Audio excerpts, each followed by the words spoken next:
Doctor Who is finally back. We've been without a new episode for so long, but finally the 60th anniversary is here, back with the Star Beast, with David Tennant and Catherine Tate returning. It's so good to see them back, isn't it, Morgan? It's great to see them back. That's definitely the biggest selling point of this first 60th anniversary special. It's a bit of a cliche to say that they pick up where they left off and it's like no time has passed, but actually when I watched the episode, I almost forgot how special it is that they're back and that Russell's back, because they do slip back into those roles so effortlessly and it feels like no time has passed. It feels like you're transported back to 2008 watching series. And then occasionally I would go, oh my God, no, actually this is a huge deal that they're back. And their chemistry together, you know, it's just phenomenal, right? Yeah, their chemistry is ridiculous. Like, I think you know how excited I was to see them back on screen together.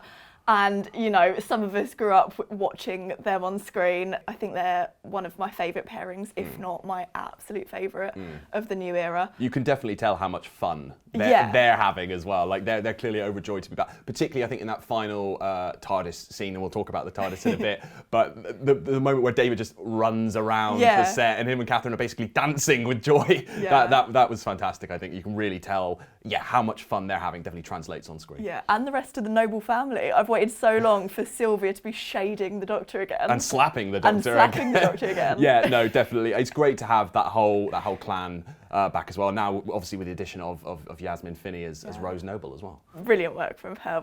We're such big Yasmin Finney fans, aren't we? Definitely. So it was amazing to see her making her Doctor Who debut.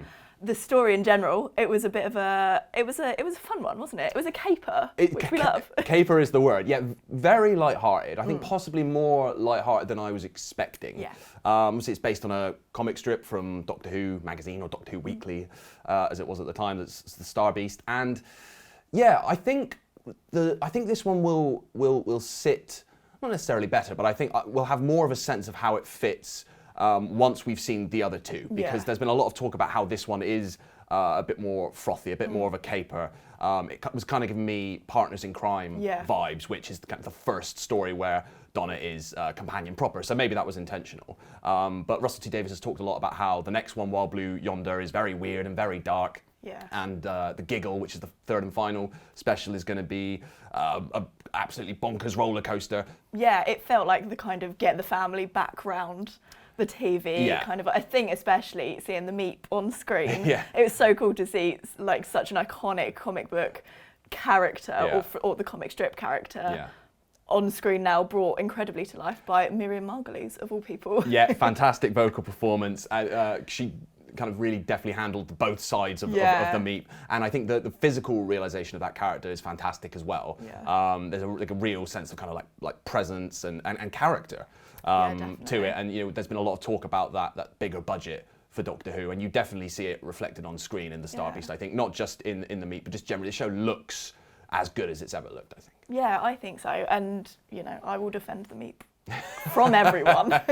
It's so cute. I really am now. It's going to be the next Baby Yoda. I tell you now. So we know that the next specials are going to be darker. They're going to be more weird, nuts, I think Russell has said. And I'm really excited for that. I think that's my favourite, when Doctor Who goes from, as we've seen here, a bit family friendly to just really quite dark. So that's what I'm hoping for. Wild Blue Yonder has been kept very much under wraps, very hasn't mysterious. it? So we really don't know what's going to happen.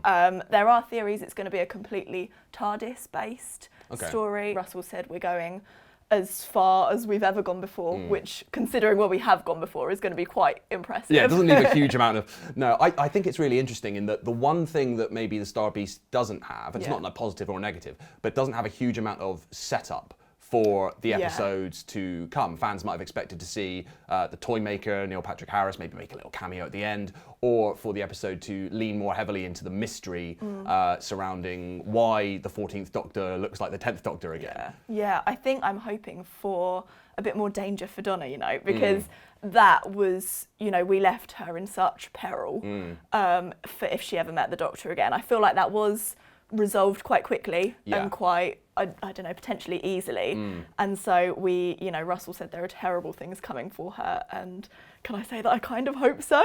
Really? Yeah, I feel like it would, Poor Donna. I know I love her, but it would add, I feel like, such a sense of danger that we haven't always got in recent years from Doctor Who, I think. I was surprised to see the whole meta-crisis crisis resolved in the Star Beast, because I thought that would carry on. I thought somehow that would continue to be a threat for Donna throughout, but that has now been resolved one way or another. So whatever threat she faces in Wild Blue Yonder and the Giggle will be something else. You know, we've seen little clips, little snippets where the Doctor's like, I don't think I can save your life this time. Yeah. And I assume that was referring to the Meta Crisis, but it's not. It's referring to something else. So again, lots of questions, lots of theories.